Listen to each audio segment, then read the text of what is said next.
Assalamualaikum warahmatullahi wabarakatuh.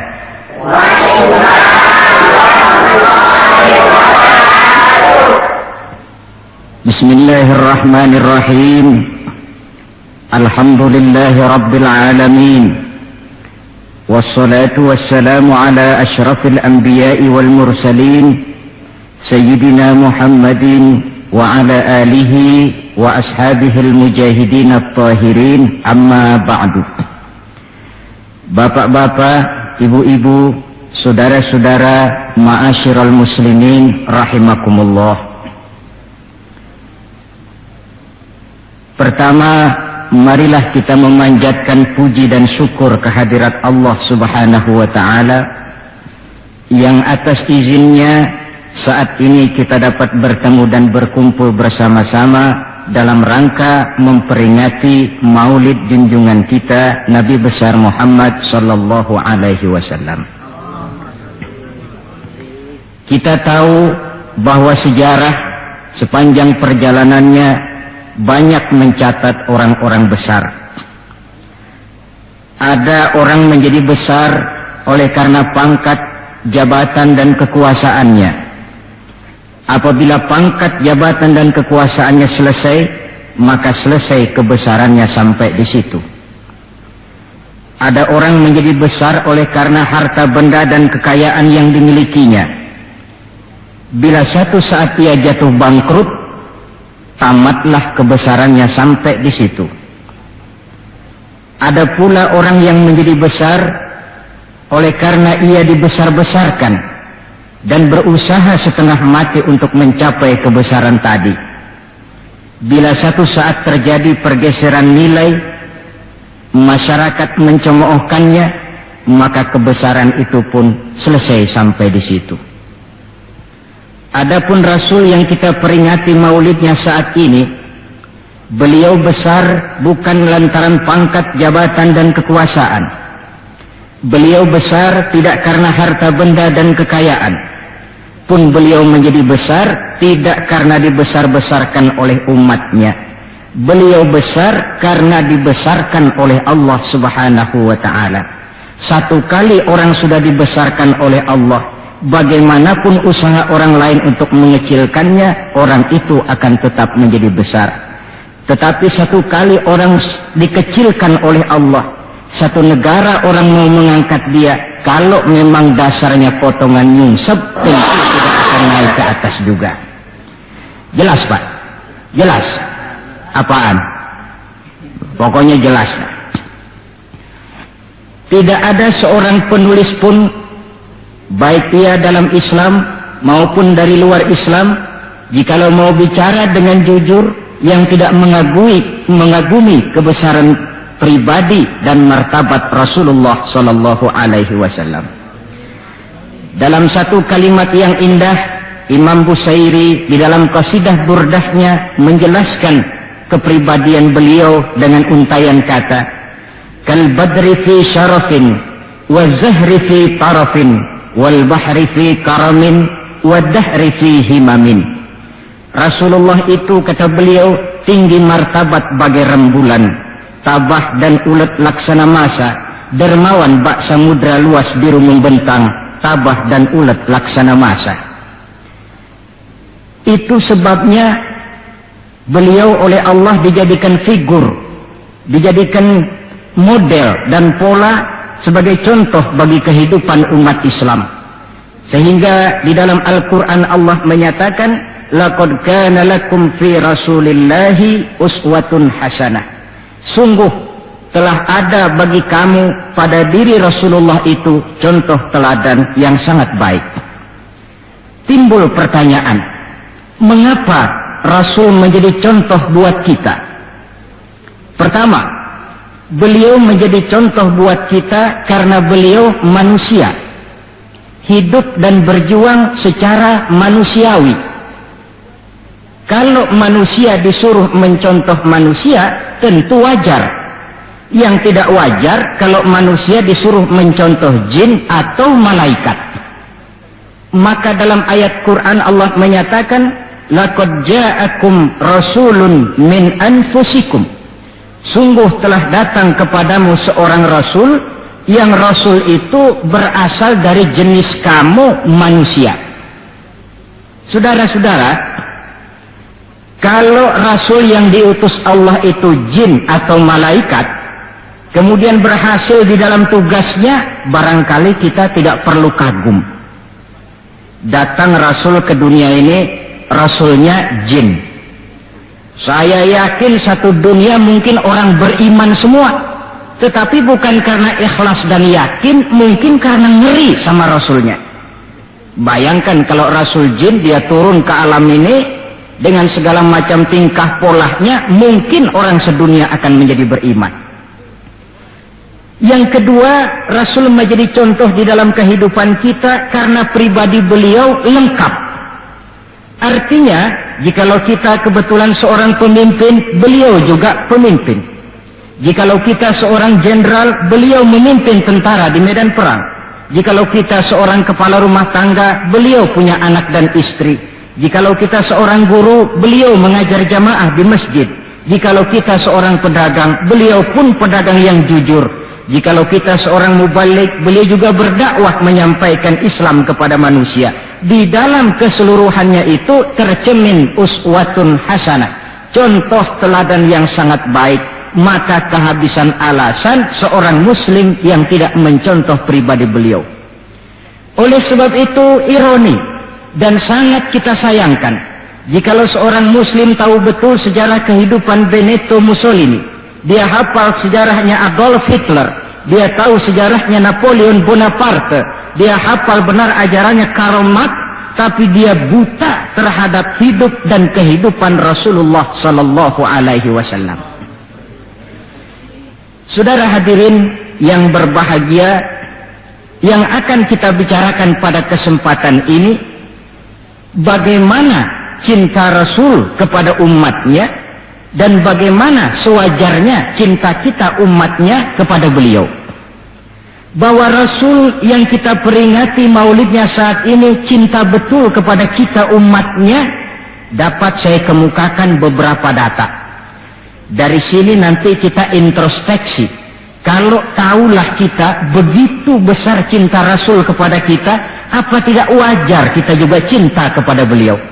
Kalau logika ini sudah diterima, pembicaraan pun kita lanjutkan kepada bagaimana sih sebenarnya cinta kepada Rasul itu. Bukti pertama bahwa beliau cinta kepada kita, saudara-saudara, menurut ukuran zaman sekarang, Rasulullah itu pan hidupnya miskin.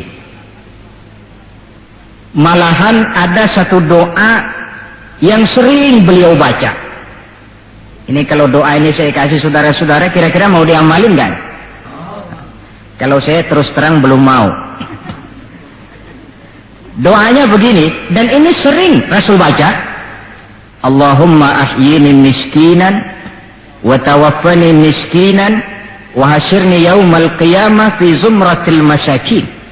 Ya Allah, hidupkan saya dalam keadaan miskin, matikan saya dalam keadaan miskin, dan kumpulkan saya di akhirat nanti bersama golongan orang-orang miskin.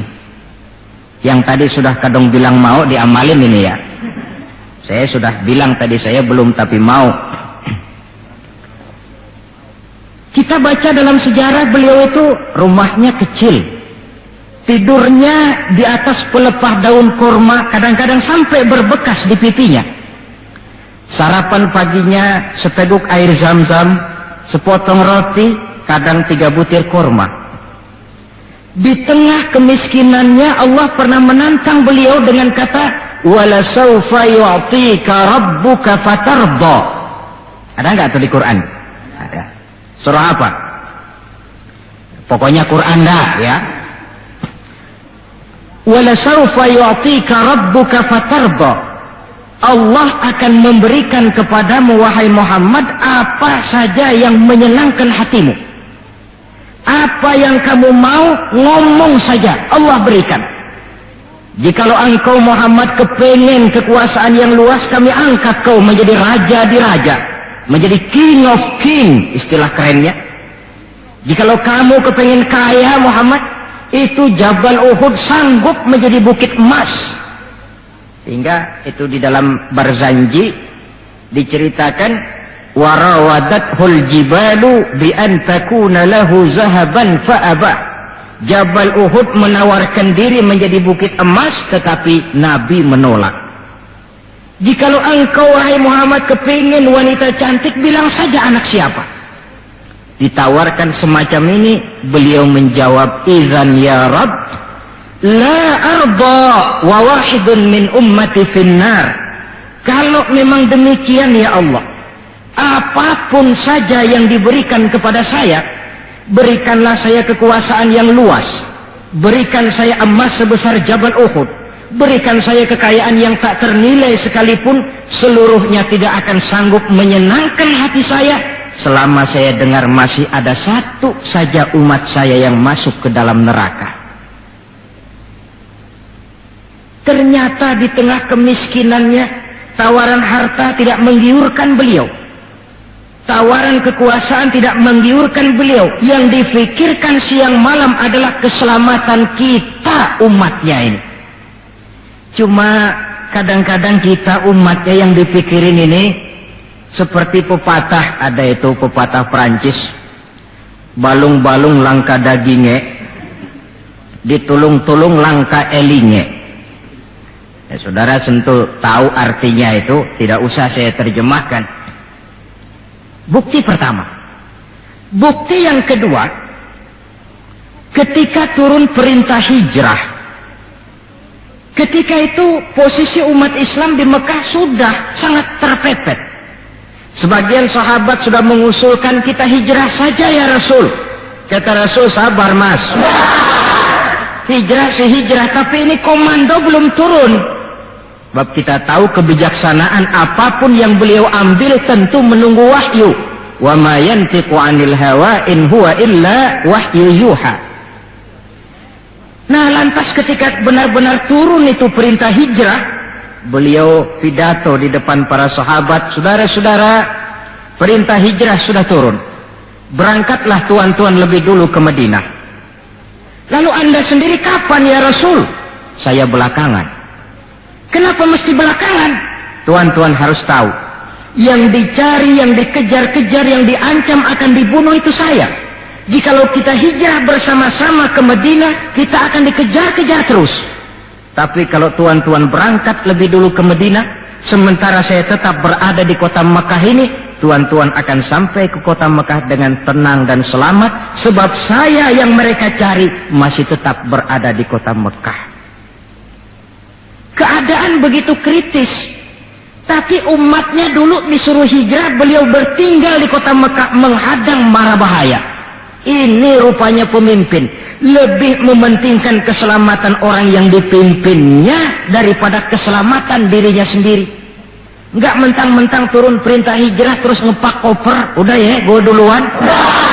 Ya, umatnya yang disuruh berangkat dulu, keselamatan umatnya yang dipikirkan, cintanya kepada umatnya. Bukti yang ketiga, saudara-saudara, bahwa Rasul cinta kepada kita. Dikala beliau akan datang ajal, hari Senin tanggal 12 Rabiul Awal seperti hari kelahirannya. Dikala itu sakit beliau sudah agak payah. Datang waktu subuh di Madinah ini, Bilal pun azan di masjid. Selesai azan, sebagian sahabat melakukan sholat sunnah qobliyah, lalu menunggu kedatangan baginda Rasul sallallahu alaihi wasallam untuk mengimami sholat subuh. Lantaran ditunggu lama tidak datang, akhirnya Bilal diutus menjemput baginda Rasul. Ketika sampai di rumah, beliau berkata, Bilal, sakitku sudah agak payah ini. Rasa-rasanya tak kuat lagi aku jadi imam. Kau kembalilah ke masjid, sampaikan ini kepada semua sahabat, dan minta kesediaan Abu Bakar menjadi imam. Bilal dengan muka sedih dan air mata berurai membasahi pipi, berangkatlah ke masjid. Saudara-saudara, baginda Rasul sudah tidak kuat lagi mengimami sholat. Beliau perintah Abu Bakar untuk menjadi imam. Kata Abu Bakar, saya tidak mau jadi imam kalau baginda Rasul masih hidup. Ini termasuk akhlak, etika para sahabat. Akhirnya satu masjid nangis semua. Sholat subuh belum nangis. Sampai tangisan itu kedengaran ke rumah Nabi. Beliau berkata kepada putrinya Fatimah, coba kau lihat kenapa orang di masjid nangis. Setelah Fatimah kembali lapor, Abah, mereka sedih karena sadar bahwa saat berpisah sudah hampir datang. Kalau begitu, suruhlah Bilal kemari. Datang Bilal, dipapah Rasul berangkat juga ke masjid mengimami sholat. Sholatnya ringkas karena beliau sakit. Dan memang beliau juga mengajarkan, idza amma ahadukumun nas falyukhaffif. Kalau kamu jadi imam, ringankan sholatmu. Kalau jadi imam jangan panjang-panjang. Sebab apa? Di belakang kamu yang jadi makmum itu orangnya tidak sama semua.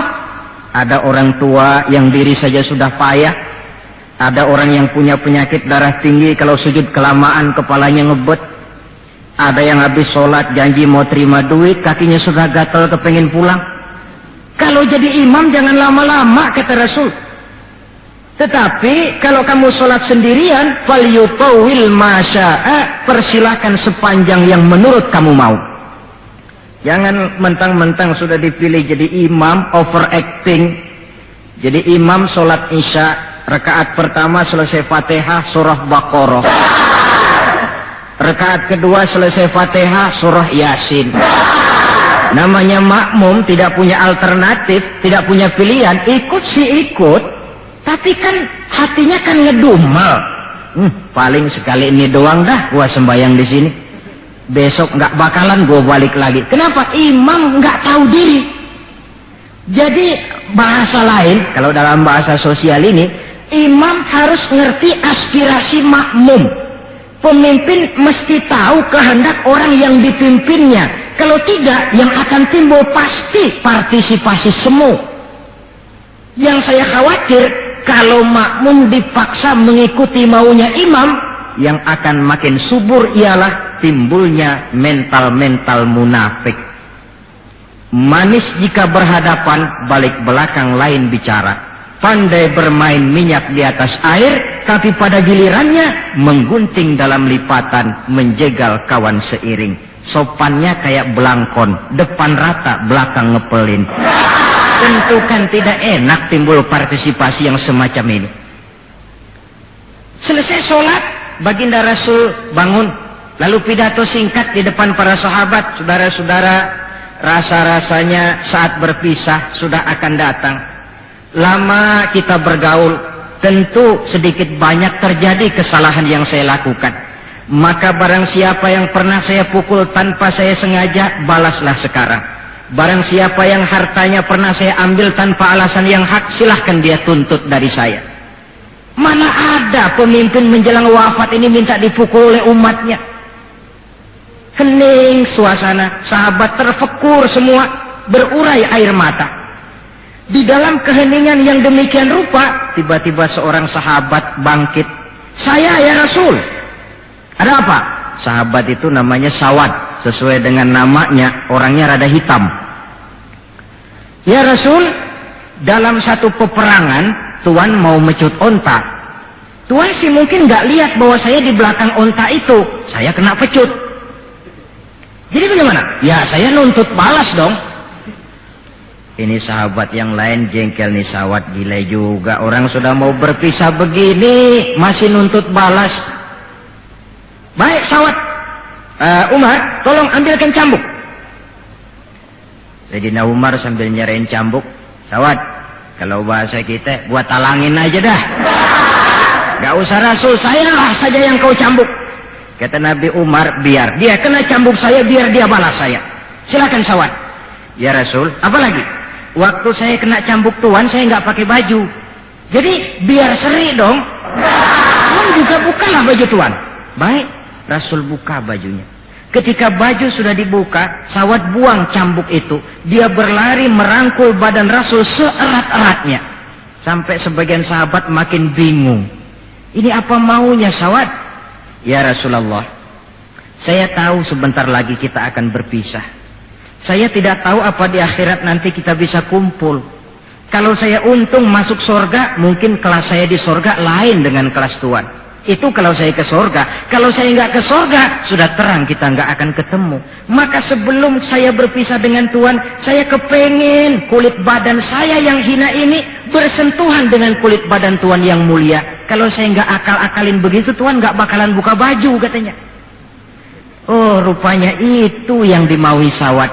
Sehingga Rasul dalam keharuannya beliau berkata, siapa yang ingin melihat contoh salah seorang penduduk surga, lihatlah Sawad ini, karena dia cinta benar kepada saya. Setelah itu beliau kembali ke rumahnya, berkata kepada putrinya Fatimah, kalau ada tamu bilang Abah sudah tidak bisa terima tamu. Baik Abah. Sementara Allah memerintahkan malaikat maut datang, malaikat maut turun kau ke alam, ambil roh kekasihku Muhammad. Turun malaikat maut dalam bentuk manusia, ketuk pintu, keluarlah Fatimah putri baginda Nabi. Tuan, maaf saja, ayah tidak terima tamu. Katakan, saya yang datang. Melihat roman muka orang ini, Fatimah gemetar seluruh badannya, lalu kembali kepada ayahnya, ayah, ada tamu. Saya bilang ayah tidak terima tamu. Dia malah berkata, katakan saya yang datang. Melihat roman mukanya, gemetar seluruh tubuh saya. Hebat orang ini. Siapa sih ayah? Baginda senyum. Fatimah, kau tahu siapa yang datang? Tidak tahu ayah. Yang datang itu Fat, hadimul lazat wa qati'us syahawat. Yang datang itu Fat, dialah yang menghancurkan seluruh kesenangan dunia. Dia yang memisahkan kita dengan semua yang kita cintai. Yang datang itu malaikat maut Fat. Suruh dia masuk. Ketika malaikat maut masuk, ya malaikat maut sudah datang saatnya. Ya Muhammad. Aina Jibril? Malaikat Jibril di mana? Sebentar lagi dia datang. Ketika turun malaikat Jibril, baginda Nabi bertanya, akhbirni ya Jibril, mali indallahi minal karamah. Wahai Jibril, tolong beritahu saya. Kalau sebentar saya menghadap Allah, kehormatan apa yang diberikan Allah kepada saya? Tidak usah khawatir Muhammad, kata malaikat Jibril.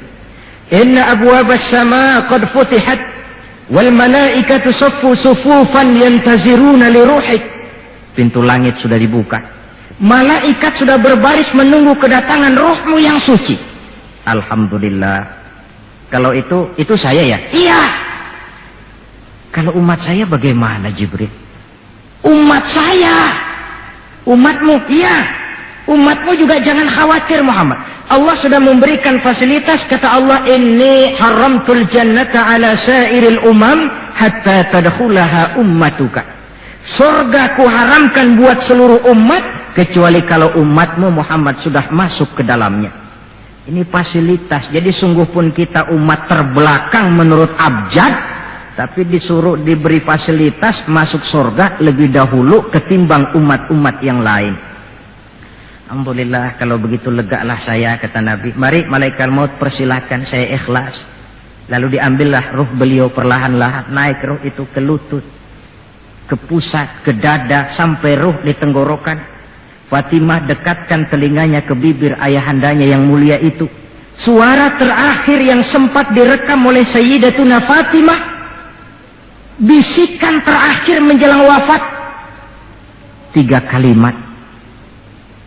As-salah, as-salah, an-nisa, ittaqun nisa, ummati, ummati. Dengan kalimat itu beliau kembali menghadap Allah. Solat, jaga solat. Wanita, lindungi kaum wanita. Umatku, umatku. Itu kalimat terakhir yang beliau ucapkan. Kita umatnya yang disebut. Manalah di dunia ini pemimpin yang sempat nyebut umatnya dikala mau ajal. Napoleon Bonaparte, singa daratan Eropa, luas kekuasaannya, dikala mau wafat dia tidak sempat nyebut bangsanya, bangsa Prancis. Yang sering dia sebut Margaret Josephine, Margaret Josephine, gacoannya. Adolf Hitler, gagah perkasa, Dikala hari-hari akhir kejayaannya, dia tidak nyebut Jerman, dia tidak nyebut suku bangsa Arya yang dia agul-agulkan. Yang banyak dia sebut Eva Braun. Sebagaimana Julius Caesar pun menyebut Cleopatra. Adapun baginda Rasul di akhir hayatnya tidak beliau nyebut bangsa Arab, tidak anaknya, tidak istrinya, tidak sahabat dan orang-orang yang dekat dengan beliau, tetapi yang disebut kita umatnya pada detik-detik terakhir daripada kehidupan beliau.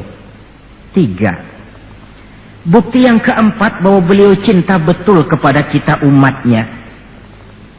Nanti di akhirat. Ini sudah ada yang pernah ke akhirat belum? Sama. Mau?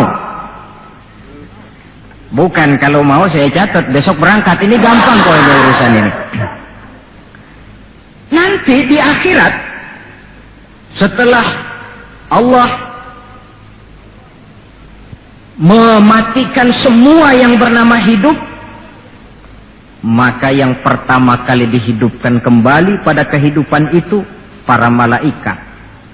Setelah malaikat dihidupkan kembali, maka Allah memberikan tugas kepada para malaikat, katakanlah semacam panitia akhirat. Nah, malaikat Malik, siapkan itu neraka. Aku akan bakar itu bajingan-bajingan tengik, koruptor-koruptor, mereka yang ketika di dunia tidak mau sujud, mereka yang jauh dari majelis taklim, mereka yang benci kepada ulama. Kau Ridwan, siapkan surga. Aku akan balas hamba-hambaku yang ketika di dunia mereka rajin sujud, dekat dengan ulama, menyintai majelis taklim, gemar berbuat kebajikan. Kamu Jibril dan Mikail berangkat ke surga, ambil kendaraan yang bernama Buraq, bawa pakaian kebesaran, turun ke alam, cari di mana kubur kekasihku Muhammad, bawa dia ke surga. Turunlah malaikat Jibril dan Mikail. Ketika itu alam sudah rata. Malaikat Jibril berdoa, ya Allah, saya mohon pertolonganmu agar bumi yang menyimpan tubuh suci Muhammad terbuka hendaknya. Terbuka kubur Nabi. Beliau bangkit dari kubur, mengusap-usap mata seperti orang bangun tidur. Tengok kanan malaikat Jibril, tengok kiri malaikat Mikail. Lalu beliau bertanya, ayu yaumin hadza ya Jibril? Ini hari apa ya Jibril? Kata malaikat Jibril, ya Muhammad, hadza ma wa'ada Rahman. Inilah hari yang dijanjikan Allah. Ini hari kiamat Muhammad. Kiamat. Ya Jibril, jikalau ini memang hari kiamat, aina tarakta ummati? Kalau ini memang hari kiamat Jibril, umat saya di mana? Kita yang ditanya. Bangun dari kubur, tahu kalau itu hari kiamat, pertanyaan pertama, umat saya di mana? Barangkali kalau saudara yang bangun paling dulu dari. Adapun baginda Nabi, saudara-saudara, ketika pertama bangkit dari kubur itu, kitalah umatnya yang menjadi pertanyaan pertama. Malaikat Jibril menjawab, ya Muhammad, tidak ada orang yang dibangkitkan sebelum kamu. Kaulah orang pertama. Lalu bagaimana sekarang? Kita ke surga. Perintah Allah, perintah Allah. Berangkat ke surga. Setelah di surga, beliau seperti orang bingung. Sampai Allah menegur, ya Muhammad, apa kurang enak surga? Enak ya Allah. Apa tidak cukup fasilitas? Cukup. Kenapa kamu seperti orang tidak betah? Saya mikir umat saya ya Allah. Iya, saya sudah enak-enak duduk di kursi empuk. Umat saya bagaimana umat saya? Jadi mau kamu bagaimana? Saya minta izin ya Allah, mau keluar dulu, mau tengok saya punya umat. Sudah di surga, permisi keluar mau tengokin umatnya. Dikala kita umatnya lewat di atas sirat, beliau angkat kedua tangan seraya berdoa, Allahumma sallim sallim. Ya Allah, selamatkan umatku yang sedang lewat di atas sirat, selamatkan ya Allah. Dari dunia sampai akhirat beliau cinta kepada kita. Dari dunia sampai akhirat beliau bela kita. betapa pemimpin semacam ini tidak kita cintai. Masalahnya sekarang, kalau kita sudah sependapat bahwa kita juga cinta kepada Rasul, apa sih artinya cinta kepada Rasul itu? Hadirin, pertama, man ahabba syai'an aktsara min dzikrihi. Siapa yang cinta sesuatu, dia tentu banyak menyebut yang dia cintai. Ini tandanya orang cinta, banyak nyebutin. Kalau saudara cinta kepada harta, tentu kalau ngobrol yang banyak saudara sebutin harta. Kalau saudara lagi ngobyek tanah, seneng cinta sama tanah, asal ngobrol di warung mesti tanah yang dimeterin, walaupun tanah orang.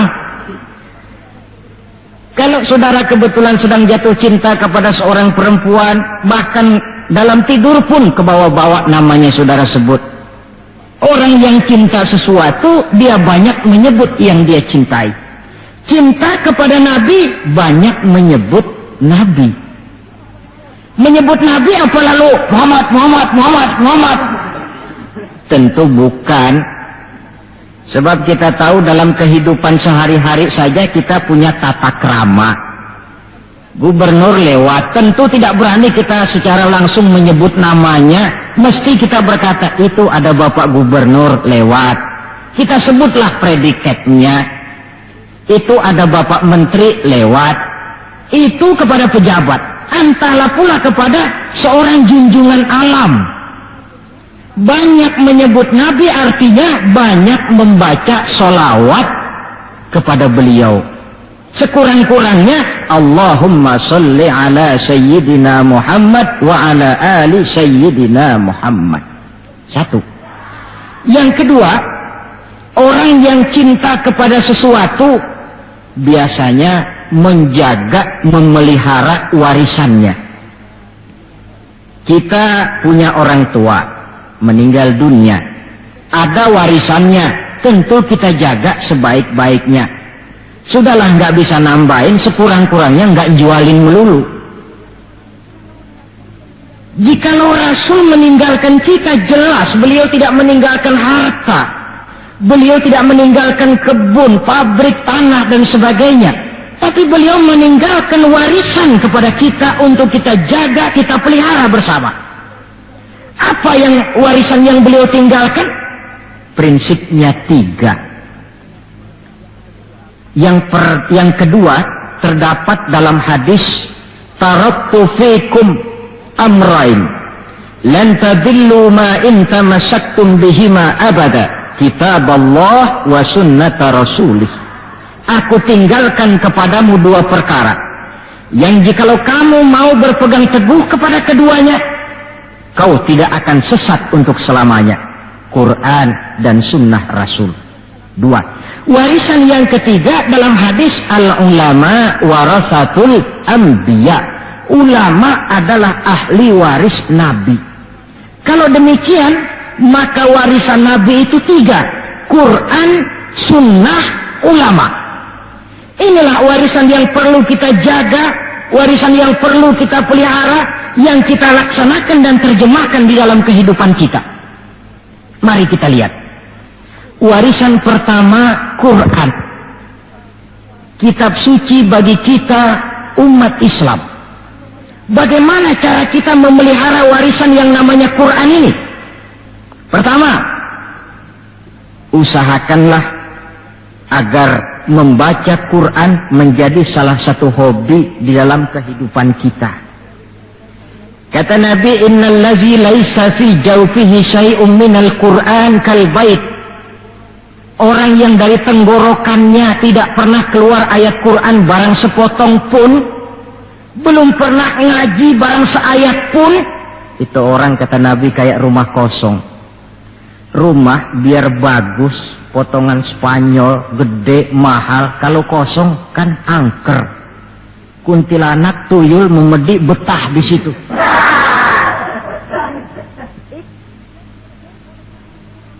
Dan oleh karena Quran ini produk Allah, dibaca dalam segala keadaan pantas.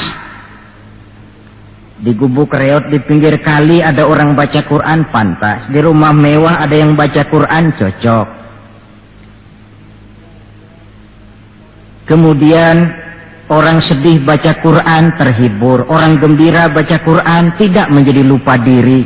Di istana ada yang baca Quran pantas, di depan kubur ada yang baca Quran pantas, orang kawin dibacakan Quran bagus, orang mati dibacakan Quran juga cocok, lantaran dia produk Allah. Setelah membacanya lalu meningkatkan kepada tahapan yang kedua, mencoba memahami isinya lewat segala kesempatan yang memang mungkin, entahlah dengan jalan mengaji, tukar pikiran, diskusi, banyak membaca, tetapi tentu dengan catatan bahwa kita memahami Al-Quran ini tidak bisa mengandalkan kemampuan intelektual semata-mata seperti yang banyak gejalanya terjadi di zaman sekarang ini, di mana orang mencoba menggali hakikat Quran dengan mengandalkan kemampuan intelektualnya. Kadang-kadang bahasa Arab saja nggak ngerti, dia gali Quran cuma sekedar lewat terjemahannya. Yang saya khawatir akan timbul kecenderungan di mana orang mikir dulu baru nyari ayat, akhirnya ayat Quran dicocok-cocokin sama pikirannya. Bukan ada ayat dipikirin, tapi malah mikir dulu baru mencari ayat. Saudara hadirin, munculnya pesantren-pesantren kilat dalam upaya memahami Islam. Secara pribadi saya bersyukur, merasa gembira, tetapi yang saya sayangkan jikalau dengan pesantren kilat itu lalu merasa bahwa diri sudah cukup. Setelah nyantren 1 minggu pesantren kilat, keluar pesantren sudah kayak pendekar, ulama anu salah, kiai anu nggak bener, ustadz anu salah, semua ulama-ulama salah. Baru nyantren seminggu sudah semuanya salah. Lebih celaka lagi kalau nanti upaya memahami Islamnya, ini dalam bahasa sosialnya disebut frame of reference, seperti orang buta kenal gajah yang mati-matian mempertahankan teori bahwa gajah itu tipis dan lebar seperti kipas cuma karena kebetulan yang dia pegang baru sekedar telinga gajah. Maka upaya memahami Al-Quran tidak bisa dilepaskan kaitannya dengan bantuan orang yang ahli di bidang itu. Barangkali sudah banyak terjemahan Quran di dalam bahasa Belanda, bahasa Inggris, apalagi bahasa Indonesia, yang agak sulit sekarang mencari terjemahan Quran di dalam kehidupan kita. Saya sering ambil contoh ringan, umpamanya nih sensus versi saya. Konon kabarnya, menurut kata yang empunya cerita, penduduk Indonesia ini 90% beragama Islam, betul kan? Nah. Kalau saya numpang tanya, dari jumlah 90% ini, berapa persen yang bisa baca Quran? Kira-kira ada nggak separuhnya? Rasanya nggak ada. 30%? 20% ada ya?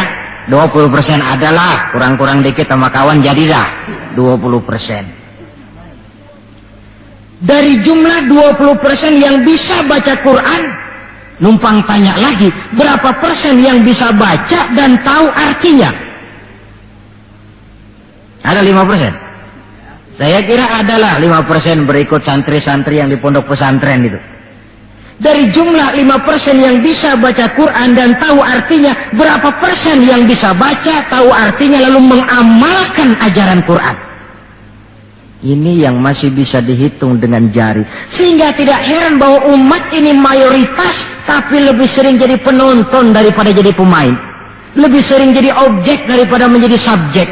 Dalam bahasa Arabnya lebih sering menjadi maf'ul daripada menjadi fa'il. Sebab kuantitas yang tidak diiringi oleh kualitas, ini yang bahasa Nabi, ghusa'un ka ghusa'is sail, seperti busa di lautan. Banyak tapi centang perenang, banyak tapi tidak punya daya dan kekuatan, dihempaskan ke tepian pantai tanpa punya makna dan arti. Kadang kita baca Quran, tapi sementara di pihak lain kita juga yang menginjak-injak isinya.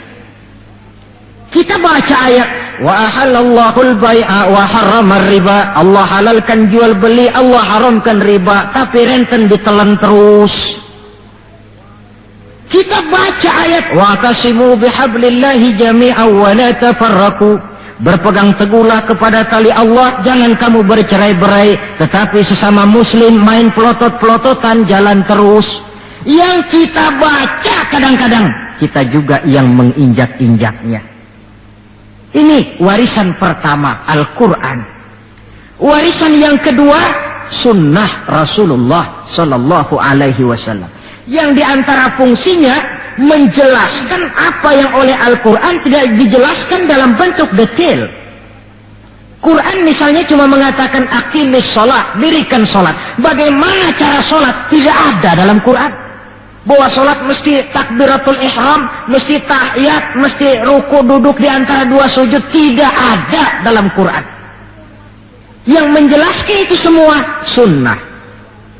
Quran cuma menjelaskan wa atimul hajja wal umrata lillah, laksanakan haji dan umrah karena Allah. Bagaimana manasik haji, bagaimana jumrah, bagaimana tawaf, bagaimana sa'i, tidak ada dalam Quran. Sunnah menjelaskan semua itu. Nah, untuk memahami Quran dan sunnah, jalan apa yang kita tempuh? Jalan melalui warisan yang ketiga, yaitu para ulama. Diakui atau tidak, kita hutang jasa kepada para ulama yang dengan tekun dari musola ke musola, dari pesantren ke pesantren, dari pengajian ke pengajian, membimbing, menjaga dan memelihara umat ini. Mereka tidak digaji, mereka pun tidak mendapat beras, hidup pun kadang-kadang miskin, tapi lantaran panggilan moral menjaga, memelihara, membentengi akidah umat ini. Bersyukur kita bangsa Indonesia punya ulama dan punya umara. Kedua-duanya penting, kedua-duanya berjasa, kedua-duanya membangun. Tidak ada yang satu lebih penting dari yang lain. Cuma bidang pembangunannya saja yang lain-lain. Orang kadang-kadang usil, Pan. Apaan ulama katanya, kerjanya ngomong doang. Sekarang kan zaman pembangunan perlu karya nyata. Mana ada kiai bangun jembatan? Ngomong aja. Ini saya pikir orang bicara begini ini nggak ngerti masalah. Bukankah asas manajemen yang modern saja mengajarkan the right man on the right job, the right man on the right place, bahwa orang harus ditempatkan sesuai dengan proporsinya. Nah, kalau kiai disuruh bangun jembatan, apa Pak Lurahnya mau ngajar tafsir? Setiap kita membangun, cuma bidang pembangunan kita yang berbeda-beda. Dan kenyataan makin menunjukkan kepada kita, saudara-saudara, sekarang ini yang namanya ulama, maaf-maaflah, sudah merupakan jenis makhluk langka. Malahan barangkali sudah termasuk jenis makhluk yang harus dilindungi dari kepunahan ini. Dan mencetak sarjana lebih gampang ketimbang mencetak kiai. Saudara mau jadi sarjana, taruh sekolah 22 tahun dah, udah campur nggak naik itu. Ya cobalah kalau TK 1 tahun, TK 1 tahun, SD 6 tahun, PAN 7 tahun, SMP 3 tahun, 10 tahun, SMA 3 tahun, 13 tahun, kuliahlah 5 tahun, 18 tahun, cadangan nggak naik lah 4 tahun. Masa dicadangin nggak 4 tahun nggak selesai, sarjana tinggal pilih. Tapi saudara ngaji dari kecil sampai 20-30 tahun belum tentu loh jadi kiai. Dan nggak bisa minta, Mas gua kan ngaji melulu panggil gua kiai, kenapa sih? Loh, kiai minta begini kan nggak bisa. Kalau ilmunya diakui, akhlaknya jadi contoh, perjuangannya diteladani, umat bersimpati, lalu masyarakat beramai-ramai secara praktis menyebutnya kiai. SK-nya itu di tangan umat. Oleh karena SK-nya di tangan umat, dia tidak kenal pensiun dan jam kerjanya pun 24 jam. Kapan umat perlukan, dia mesti berangkat. Yang saya khawatir, kelangkaan ulama ini menyebabkan terjadinya pergeseran nilai, dan ini pernah dianalisa oleh baginda Rasul Sallallahu Alaihi Wasallam. Apa kata beliau? Inna min asyratis sa'ah, sesungguhnya di antara tanda-tanda kiamat. Tidak usah mikirin kiamat beneran dah. Saya juga nggak pengen ngalamin. Kiamat mini, kiamat kecil-kecilan. Apa itu? Hancurnya sendi-sendi kehidupan sosial.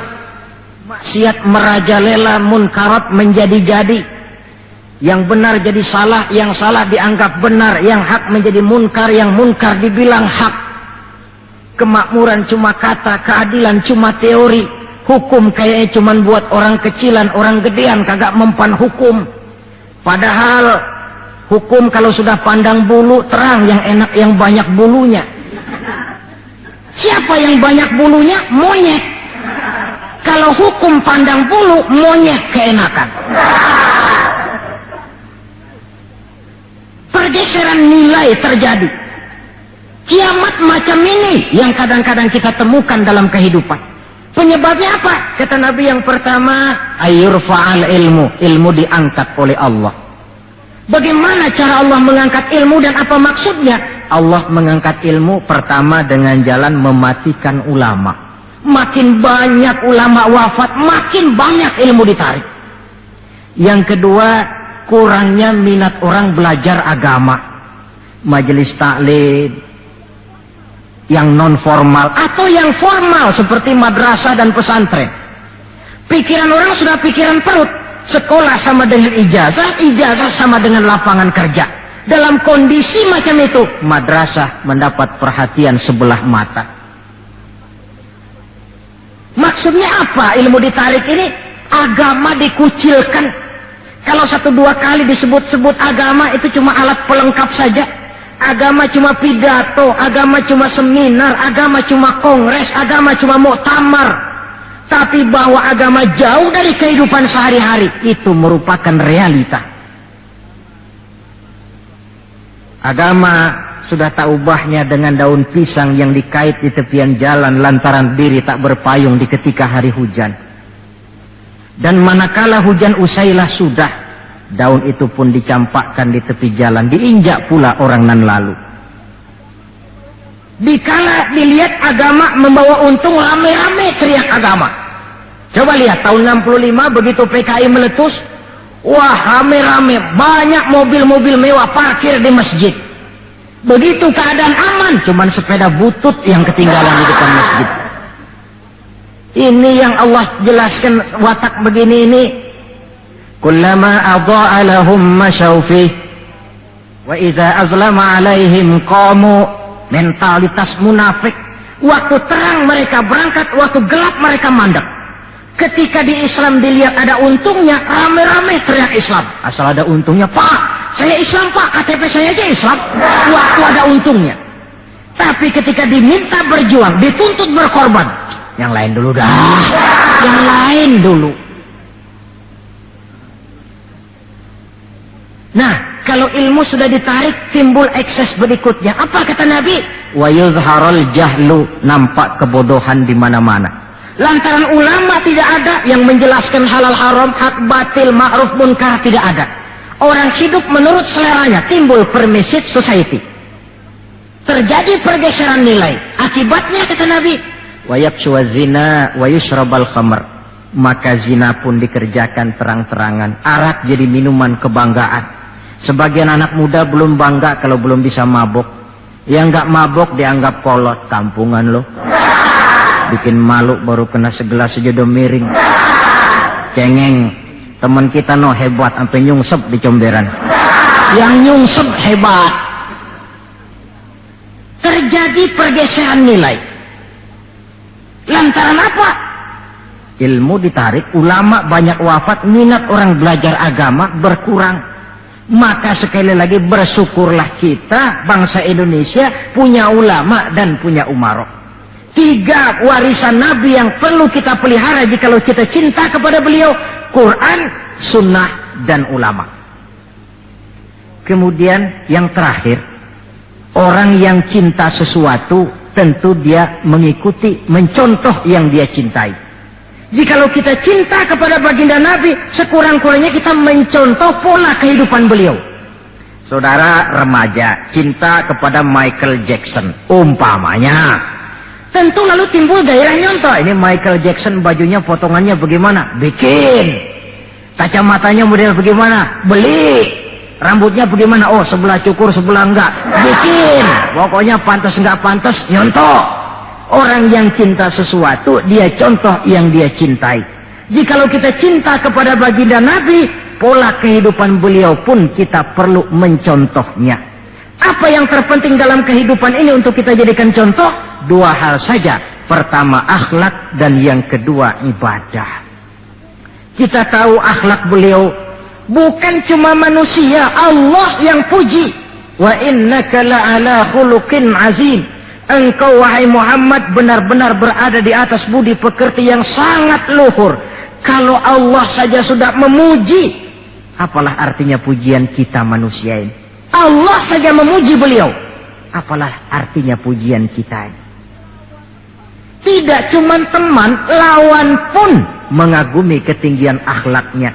Kalau orang berakhlak kepada teman barangkali masih wajar, tapi berakhlak kepada musuh, ini yang tidak semua orang bisa. Pernah selesai sholat zuhur, beliau tidur di bawah pohon korma. Datang orang kafir namanya Daksur menghunus pedang. Muhammad, kemarin banyak temanmu, boleh jadi kau bertingkah. Sekarang kau sendiri, kalau saya tebas batang lehermu, siapa yang akan tolong kamu? Dengan tenang beliau menjawab, Allah yang akan menolong saya. Kalimat Allah kalau diucapkan oleh orang yang jiwanya bersih, pengaruhnya lain. Daksur gemetar seluruh badannya mendengar kalimat Allah. Keringat dingin bercucuran sampai tangan licin, pedang terlepas. Jatuh pedang itu diambil oleh Nabi. Kalau sekarang aku yang tebas batang lehermu Daksur, siapa yang akan tolong kamu? Dalam gemetar dia bilang, enggak ada ya Rasul, kecuali kalau anda mau memaafkan saya, maafin ya. Nabi menyerahkan pedang, bawa pulanglah kembali ke rumahmu. Jangan ulangi lagi perbuatan macam ini. Begitu mudah beliau memaafkan orang yang nyata-nyata mau menghabiskan nyawanya. Kita kadang persoalan yang sedikit saja marah, suka berlaku perpanjangan waktu. Enggak cukup perpanjangan waktu, bisa ditambah perpanjangan generasi. Gara-gara jengkel sama bapaknya, anaknya kagak boleh main. Lu jangan main ke rumah temen lu si Pulan. Kenapa? Gue lagi kesel sama bapaknya. Kesel sama bapaknya, anak gak boleh main. Ini kan sudah ditambah oleh perpanjangan generasi namanya. Banyak contoh yang diceritakan dalam sejarah mengenai ketinggian akhlak beliau. Tidak cuma kepada teman, tetapi kepada musuh-musuhnya sekalipun beliau mempunyai akhlak yang sangat luhur. Dan akhlak inilah penilaian orang di dalam kehidupan kita. Seorang rendah yang akhlaknya tinggi jauh lebih baik daripada seorang besar dan tinggi, dalam arti entah jabatan, harta, kekuasaannya, tetapi berakhlak dan bermoral rendah. Dan jangan lupa, kehancuran suatu bangsa selalu dimulai dengan kehancuran moral daripada bangsa itu sendiri.